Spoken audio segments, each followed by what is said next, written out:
welcome to Nunan's Florist Shop. I'm going to give you a tour of the space that we have in here. Every day we feature a selection of ready-to-made arrangements that are made with bright colors and for the season. They range in a variety of price points, and we always have them on this table right as you walk in the shop. We also have a selection of our $9.99 dozen short stem roses, and we have a selection of our $29.99 long stem roses that are always available when you walk into Nunan's. Another table that we always have nice and stocked is the fresh cut stems that are available. We always have a new selection that we put out every day, and lots of bright color, lots of different types. You have Gerber daisies, irises, daisy palms, bells of Ireland. We have some beautiful daffodils for this season. So a very good selection every day that you can come in and make your own bouquet or make your own arrangement. We have a very bright selection of different containers that you can do arrangements in.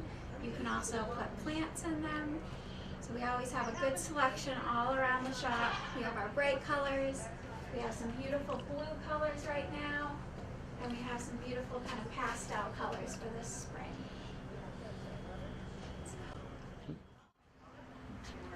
So this is our corsage and boutonniere section. We do it a certain way here at Nunan's.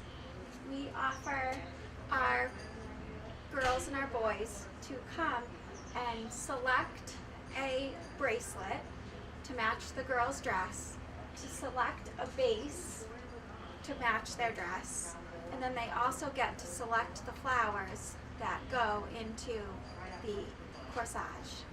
So all our steps are written right here when you come in. You grab a plastic corsage container, you select your base, you pick a bracelet that will go with it.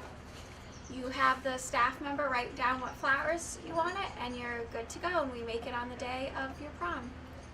We also have add-ons. We can add a little bit more bling to your corsage, or even to your boutonniere, we can add a little more bling to that. And these are a couple of finished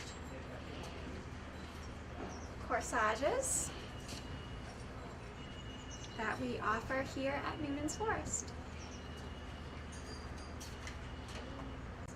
Also in the flower shop, we offer a large array of silk arrangements and cut flowers. We always have the season, what's in season for cut flowers. We always have right in this bookcase, as you call it, and all on top here is silk arrangements that you can just come in and grab and bring into your house. We do an extensive amount of custom silk arrangements, so the client can bring in their container and tell us what kind of product they want in it. They want it more organic looking, more classic looking, more traditional looking. We'll custom the arrangement to the space that it's going in.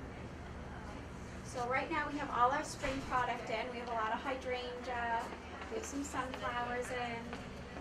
We also feature some more of our fresh arrangements, our real flower arrangements in this section also. Welcome to Nunan's Florist. Today I'm going to show you how to make a Mother's Day arrangement. What you do first is you grab a vase, you fill it up with water, and you want to first green your vase. So you get your base for your vase going. So when you're greening your container, you always want to make sure that you don't get any foliage in the water, because if you get the foliage in the water, then the flowers might get bacteria in the water and they're just not going to last as long. So you cut your pieces just enough so it fits right in the vase, sits right down.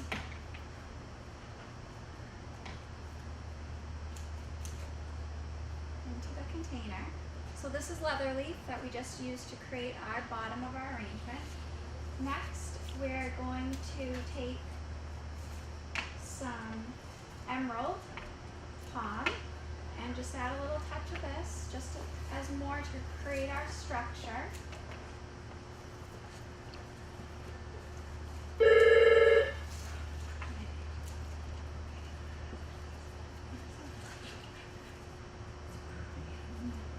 So now we have our greenery base, and we're going to next start putting our flowers in the vase. What I do front counter line 2, front counter line 2. What I do for my arrangements is I always start and make a high point, and then I make my structure for my circle of my arrangement. So I'm going to take these snapdragons, and you want to clean off your bottom again so you're not getting the foliage in the water. I'm just going to put it in at an angle.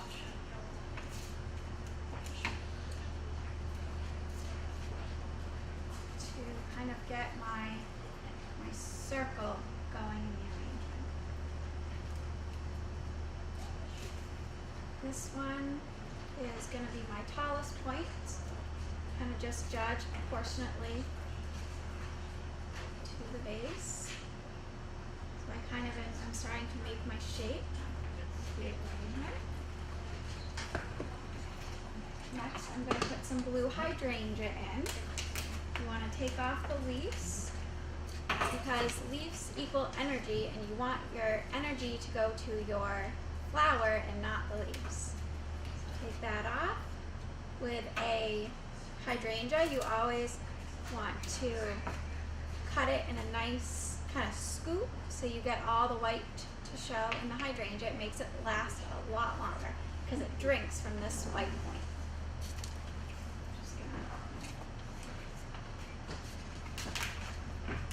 In.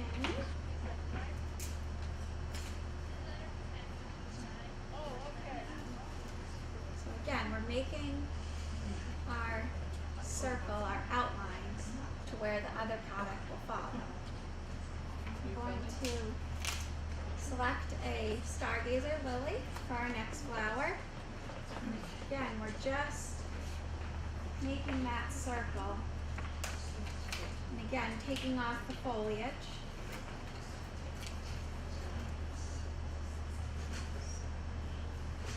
So see, our shape is starting to form.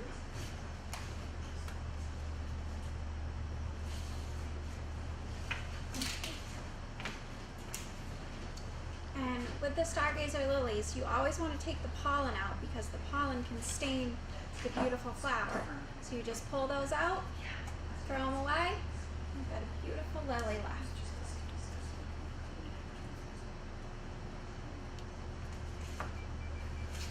Because of Mother's Day, I wanted to make the arrangement really springy, so I've chosen hydrangea and irises, some hyacinth, which is all very springy products. So again, we're just going around the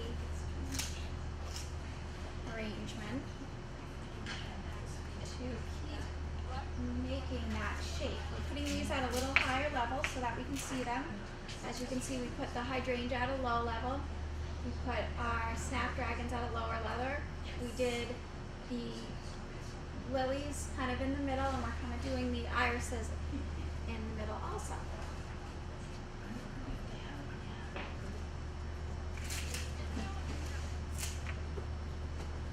And I tried to choose colors that were complementary to each other. I picked a few types, just pink, blue, and white. Just not so you don't mix too much color. Keep it simple. We just added our middle layer. Next, I'm going to do some pink Gerber daisies. Just kind of cut these down because we're going to do them at a lower point. So we're going to do them in between our hydrangea and our lilies. Bottom. And as you can see, I'm working in 3s and 5s. You always want to work in an odd number. Just aesthetically, it looks better. Some final touches, we'll add some roses, because what mom doesn't like roses? I'm going to use these as our middle again. And you always want to take off the foliage, and you want to take off the guard petals on your roses, because you can see this isn't so pretty. When you take the petals off, you get more of that white creamy rose.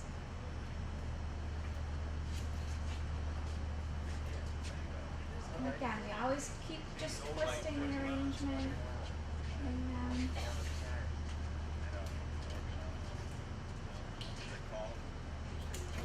cutting down to size. And sometimes it's really good to group the roses together because you get more of an impact. See, we have 4 roses right there and 1 to the side over here.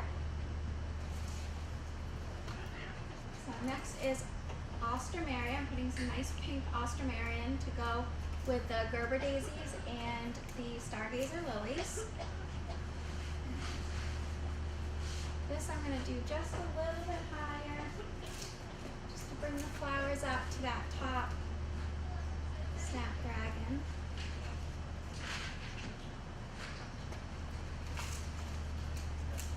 I'm going to do one lower.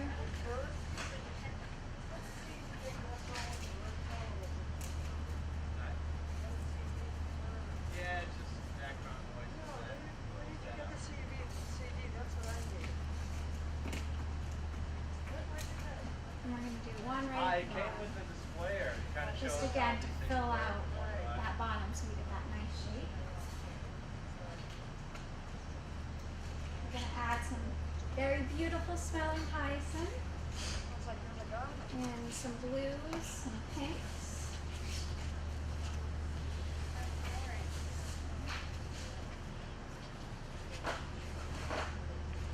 And just keep twisting our arrangement, just see where our space is that we need to fill in.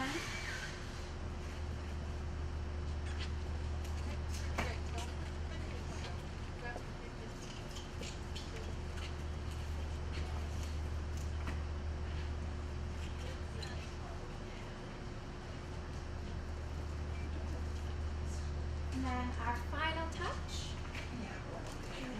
still have one more iris. I'm going to see where we need some blue. Kind of top of blue right in there. And then last step is always your filler flower needs to be at the end. And I'm just taking some wax flower. It smells like lemon. It's a really good scent. And I'm just going to put our filler flower in. Kind of just give it that last final touch.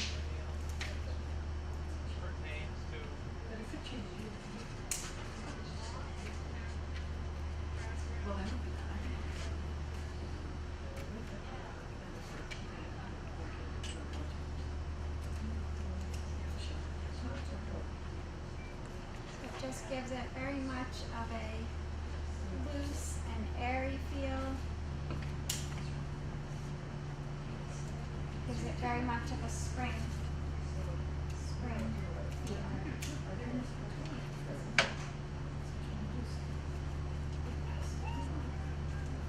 Really filling the space.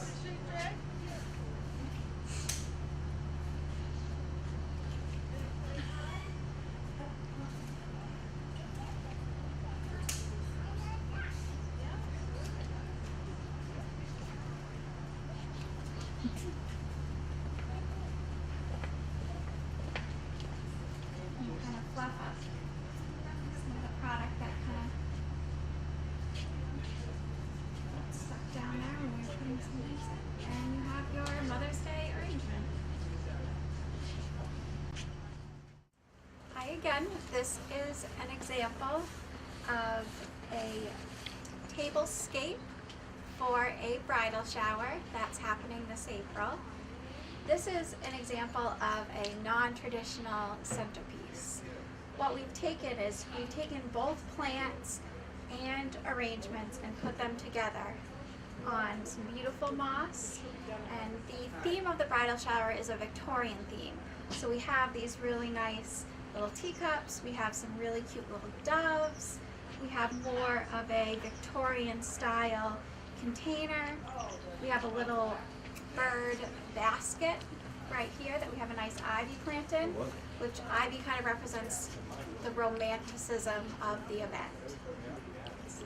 This is a great example of not just taking one low round centerpiece, it's about taking something low but making it more, making it an experience, having people really look at it and say, wow, this is different, this is not traditional. This is definitely a great way to go for your bridal shower, for your wedding, if you want something a little bit different. And we can really customize these to your theme and what you want to achieve at your bridal shower or wedding. The great thing about this piece is that it can be viewed from all sides, so no matter where you sit at the table, you're going to be able to experience a different aspect of the piece. Also, it's great because you can come in and meet with us, sit down for a consultation, and with an idea of, you want it to be Victorian, you want it to be different, you want to incorporate plants and flowers, and we can sit down and we can execute that tablescape or that arrangement for you. Good afternoon and welcome to Noonan's Florists and Greenhouses in Georgetown, Mass. My name is Mike and I have been working here at Noonan's now for about 8 years currently, and I'm going to touch upon a few things that everybody seems to have a problem with in the spring. We're going to touch upon different versions of grub control, insect control, as well as moss controls. Here in New England, as you know, grubs are a big devastating critter in the lawns. It is actually part of, it's the nymph stage of the Japanese beetle. And again, there are many different remedies that you can use to try and rectify these problems. I'm just going to briefly go over each one as to how each one works, how they all differ, and again, some different solutions that you may find that you could use in your application. There are basically two different types of killers out there. There's one that is called a contact killer, and there's also one that's called a systemic killer. Okay, basically the difference being is that contact killers work through contact. A systemic killer is a killer that is ingested into the insect and therefore kills the insect in that way. Dilox, Grub-X, Milky Spore, these are some of the more common ones that you see out there. Dilox, this is a very good contact killer, used very widely in the early springtime. What it does is when you apply it down, as you water your lawn or as it gets washed in, it washes over the insects, and therefore that's what kills the insects. It's very similar in characteristics to the 7, which is commonly known as carbol. And again, it will come in a couple different forms. You can get them in dry forms, you can also get them in liquid forms, and they're also produced by many different companies. So what you want to be looking for is not so much the name, so much on the bag as to who the maker is, but the active ingredient that's in the product. Again, the Grub-X, this would be a systemic type killer. This actually would go down in the latter half of June when you start to see the first signs of Japanese beetle activity. It goes down into the lawn. Again, it gets washed into the lawn. The plant essentially drinks up the chemical, and it makes the plant poisonous to the grubs that are feeding on the lawn late in the fall. A lot of people will notice them most during the fall when they're raking the leaves. It pulls the lawn. When you rake, the lawn gets pulled up as you're raking, and then underneath you start to notice a lot of these little critters underneath, and they're the ones that are doing the damage to your lawn. Again, these are to be used predominantly in the latter half of June, 1st of July, when you start to see the Japanese beetles floating around. Again, you can find them in many different brands. The common known name is merit or imidacloprid, again being a systemic. The contact killers, Dilox, Carbol, these are applied now. These are applied in the early part of spring when the grubs have begun to resurface from deep below during the winter time. And at this time, they're not really interested in feeding. So therefore, the systemic killers, such as the Grub X, the imidaclophids, those systemic killers aren't as effective. So you really need to use a contact killer. The contact killer, again, will go down now, gets washed into the soil, basically comes in contact across the grub, and that's what kills the grub. Also, during the summer month, a lot of people will use the Japanese beetle traps. What these are, they're a pheromone that attracts the male insect, and what they do is they try and capture as many as you possibly can, and basically try and knock down the population. Best case for these, don't hang them off your favorite trees or your shrubs. Either send them to the deepest part of your yard, or you can give them to your neighbor as a gift and drag the bugs over to him. Again, they draw in an awful lot of the adult beetles, so you don't want to be hanging these off of your prize tree. You really want these at one of the farthest points in your yard, set away from any of your plants that you may be trying to protect. There are organics out there, such as milky spore, and also some people may not be too familiar with it, is the beneficial nematodes. These are two organic products that have been shown to show some results with them. The milky spore, basically it's a microorganism that feeds on the larvae of the grubs. This does have to be applied 3 times in 1 year for 2 years consecutively. What it does is it builds up the population of the microorganisms in the soil, and therefore to keep the grubs in control. The nematodes essentially works the same way. So not quite as easy to apply. This should be applied either in a tank sprayer or in a it can also go in with a hose end applicator. It can also be added to a vermiculite mixture and spread out through a spreader. The milky spore, again, this is pretty much done with either a shaker can, or it can go down also as in a spreader as well. The other problems that people tend to have early on in the spring is moss. Every spring I get inundated with questions about moss. How do I get rid of it? How do I kill it? How do I prevent it? One of the main causes of moss, there's essentially 3 issues going on when you're talking why moss is happening. It's moisture, compacted soil, and acidity. A lot of people will go out and they'll buy lime. They'll put down lime and they assume that it's going to kill the moss. It will definitely harm the lime, but it will not mean that it will outright kill it. That is just taking care of one of the problems that causes moss. So again, the moss killing needs to be applied in a couple different applications. The lime gets rid of the acidity. The moss killer will outright kill the moss, and then you can add a gypsum, a garden gypsum, or a sand, and those products there will help aerate the soil. So again, apply the lime down. It should go down at the rate of 1 bag, which is roughly the 40-pound bags that you see in your local stores. 1 bag per 1,000 square feet. Any bag of the lime will tell you. I do prefer to use the pelletized lime. It does go through the spreaders much easier, and it's not as dusty and dirty. New product on the market that it's been around for a little while, but a little bit more new in the retail environment is pelletized calcium. The benefit to this, it generally speaking has a lower cost on a per square foot basis. It means less work.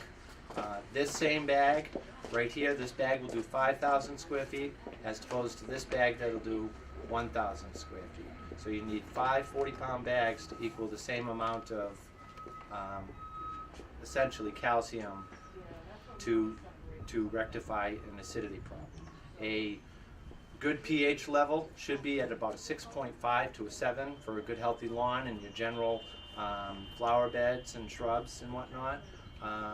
Not also a bad idea to do a soil check at the beginning of the year. We can have that done here if it's something you're interested in doing, or you can pick up a kit and do it yourself. One of the things you should do with these is you should use the distilled water, because if you use the well water, it may throw off the check. So again, not a bad idea to have this done. We've done many through the years, and probably 98% that we get back come back in the acidic range. So you're using the limes. Essentially, these are sweetening the soil. What it's doing, it's raising your pH to make the soil again more sweet. Moss killers, such as the Scots moss killer here and the bonite, they can be applied. They actually will outright kill the moss. Again, if you kill the moss, it doesn't necessarily mean it won't come back. You need to rectify why the moss keeps continuing to happen. You can also buy it in liquid forms, such as the Wet and Forget and the Get Along lime.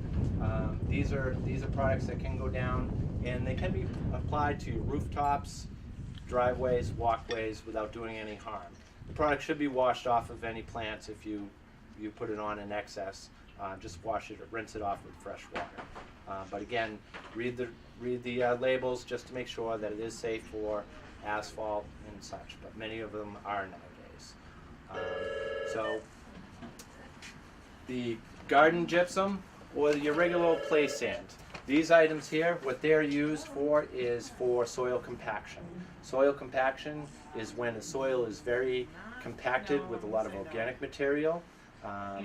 Through the years, being walked on, leaves falling, and just a buildup of organic materials will create a compacted soil. For anybody who's a golfer out there, they use sand a lot of times on the putting greens. What they do is they aerate the soil by using a plugger. It'll pull out little cores, and then they take basically wheelbarrows full of sand and they dump it directly onto the golfing green, and then they sweep it over the green, and then the sand or gypsum fill in those holes, and it basically makes the ground more porous. So again, the roots can penetrate water and nutrients. So again, to just kind of go over one more time. If you use the lime helps create a sweeter pH, raises your pH level. Optimum level is about a 6.5 to a 7. The moss killers will outright kill the moss. Again, you need to alleviate the other problems as to why it's happening, or else it will continue to come back. Gypsum and or sand are two products that can be used to aerate the soil, again making it lighter, making it fluffier, so again the roots can penetrate and get down into the soil so it can grab hold. If you don't, what will happen is, again, the moss will just continue to come back, and you'll be adding moss killers every year and still ending up with the same result. So ultimately, you need to correct the soil conditions to have any success over a long period of time. So I hope that was somewhat helpful to you. If you have any questions, please feel free to come down and talk to us, and one of our staff can assist you with any of your questions. Thank you.